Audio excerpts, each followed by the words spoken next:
Aujourd'hui, on va parler de setup de lumière. Donc je vais vous montrer 3 façons de placer votre lumière. Je vais le faire avec un flash, mais vous pouvez très bien le faire avec des lumières fixes, bien entendu. Donc on va faire 3 ambiances différentes avec une lumière.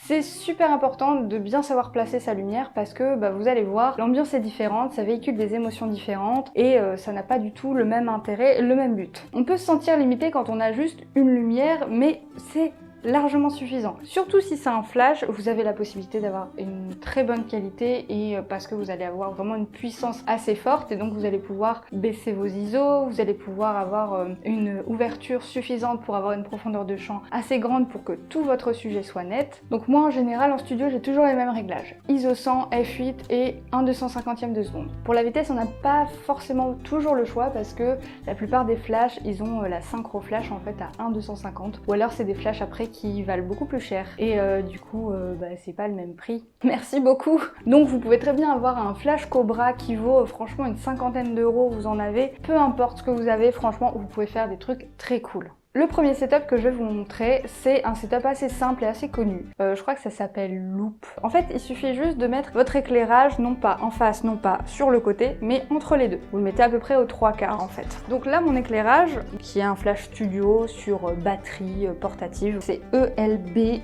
400. Et puis, il y a une lumière pilote. Ça, c'est super pratique pour pouvoir faire la mise au point. En flash studio, en général, c'est plus adapté au studio. Mais encore une fois, c'est du confort, d'accord? Peu importe ce que vous avez comme flash, ça fera l'affaire, voire, comme je vous le disais, en lumière fixe. Donc je viens le placer juste ici, pas trop devant, parce que notamment j'ai mes lunettes qui peuvent facilement faire un reflet. D'ailleurs là, il y en a un petit peu devant quand même. Ça c'est quelque chose de relou les lunettes, hein, faut qu'on se le dise. Je les enlève en général pour mes séances autoportrait, mais c'est quelque chose d'assez chiant, donc faut toujours faire attention. Faites bien attention à chaque fois que vous faites vos photos qu'il n'y a pas de reflet. Donc là je suis bien, donc on va faire notre très belle tête pour vous montrer à quel point cet éclairage est magnifique. Voilà. Donc cet éclairage vous permet, comme vous le voyez, d'avoir quelques ombres sur le côté, donc avec le nez, avec les pommettes, et ça vous permet d'avoir quand même le visage relativement bien éclairé dans l'ensemble, et puis le corps aussi. Si on veut déboucher les ombres, on peut très bien utiliser un réflecteur. Moi l'avantage c'est que j'ai un mur blanc. Si vous avez un mur blanc, ça fait aussi un peu office de réflecteur, donc si vous n'en avez pas, vous prenez un peu d'aluminium que vous foutez sur un carton, un grand carton si possible pour avoir le plus de lumière possible, ou alors vous prenez une couverture de survie aussi, que vous mettez, soit que vous accrochez, soit que vous mettez aussi sur un carton. Vous pouvez vous fabriquer votre réflecteur quoi.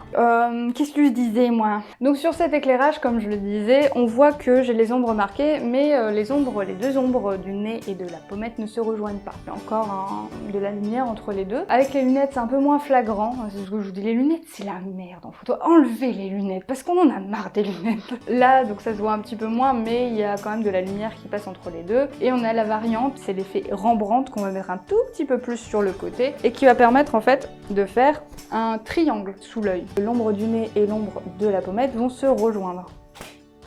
Voilà, donc là encore une fois, avec les lunettes, ça casse un petit peu le truc, mais vous avez compris un petit peu le principe. Soit on a des ombres vraiment qui vont venir se rejoindre et juste un peu de lumière sous l'œil, soit on va avoir un peu plus de lumière et les ombres qui ne se rejoignent pas. Donc ça dépend un peu où vous le placez, mais vous avez aussi la possibilité de le placer complètement à 90 degrés. Donc ça c'est notre deuxième schéma d'éclairage. Et là le principe est simple, on va venir en split, ça s'appelle. Donc on va venir juste sur le côté du visage pour éclairer uniquement la moitié du visage. L'autre moitié sera totalement dans l'ombre. Alors on va mettre les choses au clair.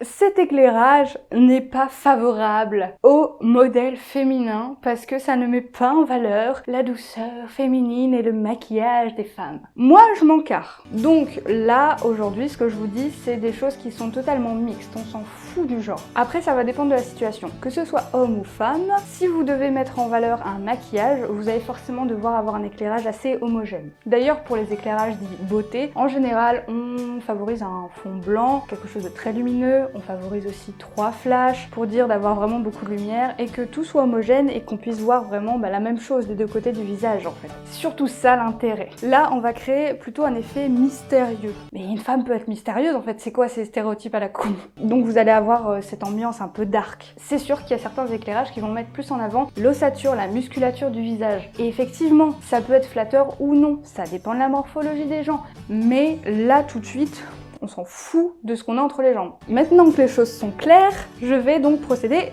à la démonstration.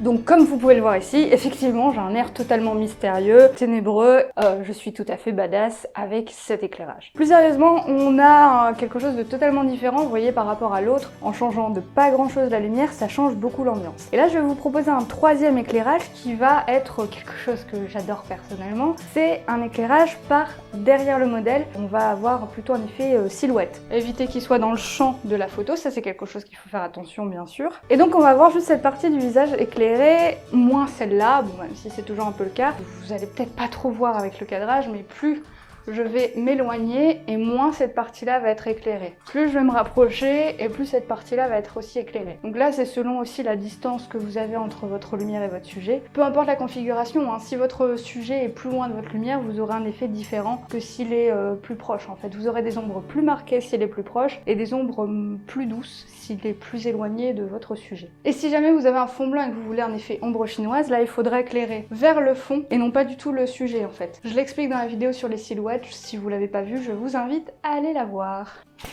Et donc là, comme vous le voyez, on a un effet de liseré. Donc on va avoir juste la silhouette finalement qui va être éclairée. C'est sympa pour les photos de grossesse, cet effet-là. Moi j'aime beaucoup l'utiliser d'une manière générale. Pour les portraits, j'aime bien. Je trouve que ça fait des portraits un peu différents que ce qu'on a l'habitude de voir. En noir et blanc, ça passe très bien cet effet-là. Mais on peut le laisser aussi en couleur selon les goûts. Et je trouve que quitte à avoir énormément de contraste, autant le passer en noir et blanc quoi. Moi je vais avoir tendance aussi à accentuer les ombres après sur Photoshop pour dire de vraiment avoir uniquement le liseré et ne pas voir les ombres, enfin tout ce qui est un petit peu dans l'ombre là. Je vais faire en sorte que ça se voit plus du tout et que ce soit totalement noir. Comme ça j'ai vraiment un beau noir et blanc. En tout cas j'espère que j'aurais pu vous éclairer. Oui, je vais faire la blague à chaque fois, hein. Désolée d'avance. Et du coup ce que ça aurait pu... Et n'hésitez pas à me dire en commentaire si vous voulez la version de flash, avoir plusieurs setups. J'y arriverai pas à faire cet outro. Et attendez, ne partez pas, parce qu'il y a cette vidéo qui va vous intéresser, j'en suis sûre, où je parle justement des différentes lumières continues qu'on peut utiliser en studio. Donc allez la voir, et en attendant, pensez à garder un grain de folie dans votre vie.